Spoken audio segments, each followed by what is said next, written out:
आजकाल तुम्ही एक गोष्ट नोटीस केली आहे का? पूर्वी आयपीओ म्हणजे Reliance industry, Tata consultancy service अशा मोठ्याच कंपन्या असायच्या. पण आज सिच्युएशन बदललेली आहे. एक छोटं टेक्सटाईल बिझनेस, एक लोकल मॅन्युफॅक्चरिंग युनिट आणि इव्हन फॅमिली रन बिझनेसेस सुद्धा आज 10 ते 50 कोटीचे आयपीओ काढत आहेत. अचानक हे सगळं कसं बदललं? काय असे चेंजेस झाले ज्याच्यामुळे छोटे बिझनेस पब्लिककडून पैसा उपलब्ध करून घेत आहेत? आणि सर्वात इम्पॉर्टंट म्हणजे यामध्ये अपॉर्च्युनिटी काय आहे का, यामध्ये रिस्क आहे? सगळंच आज आपण समजून घेऊया. नमस्कार मित्रांनो, मी सीए दीपक पात्रे. आज आपण पाहणार आहोत की एसएमई आयपीओची बूम मागचं खरं कारण काय. एसएमई आयपीओ म्हणजे नेमकं काय, बेसिक त्याचं समजून घेऊया. आयपीओ म्हणजे कंपनी पहिल्यांदाच पब्लिककडून पैसा उभा करते. एसएमई आयपीओ म्हणजे स्मॉल अँड मीडियम एंटरप्राइजेस सुद्धा या स्टॉक मार्केटमधून फंड उभा करू शकतात. ह्याचे कोणते कोणते प्लॅटफॉर्म आहेत तर त्याचे basically national stock exchange, Bombay stock exchange, हे या प्लॅटफॉर्मवरती कंपनी लिस्ट होऊ शकते. पूर्वी हे फक्त मोठ्या कंपन्यांसाठीच होतं.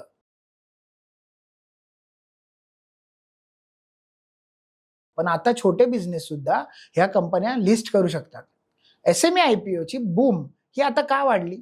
2020 मध्ये साधारणतः 60 एसएमई आयपीओ झाले.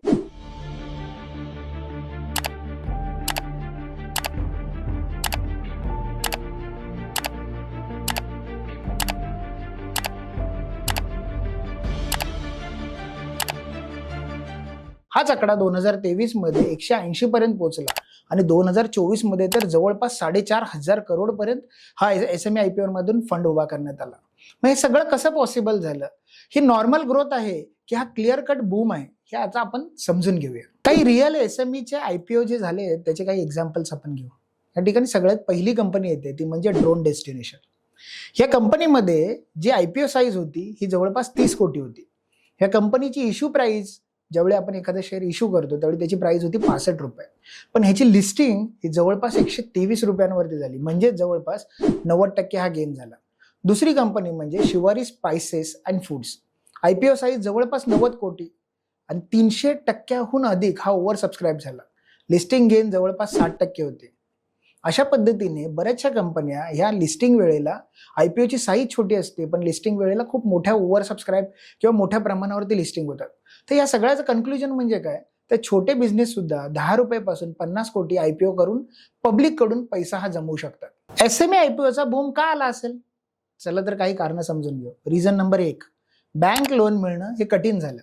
कोलेट्रल प्रत्येक वेळेला बँकेला लागतो, अप्रुव्हल स्लो असतं आणि इंटरेस्ट रेट सुद्धा असतो.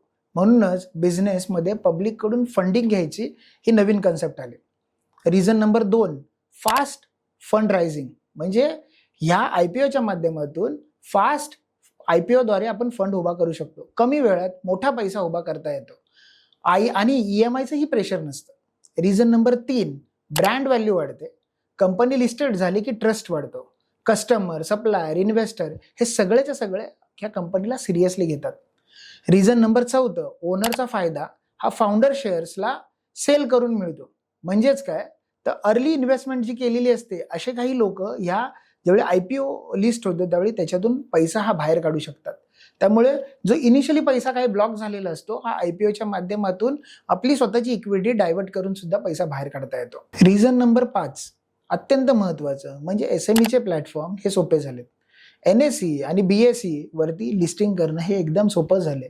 गव्हर्नमेंट हे एसएमई आयपीओजला स्वतःहून प्रमोट करतं. त्यामुळे ह्याची जी ऑपरेटिंग प्रोसेस आहे ही जे अगोदर व्हायचं त्याच्या कम्पेअरमध्ये खूपच इझी झालेली आहे. ह्या आयपीओच्या गेममध्ये गुजरात आणि महाराष्ट्राला जर कम्पेअर करण्यात आलं तर गुजरातमध्ये एसएमई आयपीओ खूप प्रमाणावर वाढले. महाराष्ट्रही त्या बाबतीत कमी नाहीये, पण महाराष्ट्रामध्ये जर बघायला गेलं तर ह्याचं कल्चर आता कुठेतरी रुजायला लागलंय. त्याची काही कारणं आपण खालीलप्रमाणे बघू. गुजरातमध्ये स्ट्रॉंग बिझनेस कल्चर आहे, रिस्क घेण्याची जास्त तयारी आहे, फॅमिली बिझनेस इकोसिस्टम स्ट्रॉंग आहे. पण हेच सगळं जर बघायला गेलं तर महाराष्ट्रामध्ये याचा अभाव आहे. पण सध्या महाराष्ट्रातली परिस्थिती बदलत आहे. लोक बिझनेसमध्ये उतरतात, रिस्क बऱ्यापैकी घेतात आहे आणि मला वाटतंय नेमक्या ह्या काही वर्षातच हे जे काही आहे गुजरात बरोबरच्या रेसमध्ये महाराष्ट्रही अव्वल नंबरवरती असेल. आता सगळ्यात इम्पॉर्टंट पॉईंट तो म्हणजे सगळे आयपीओ प्रॉफिट देतात का?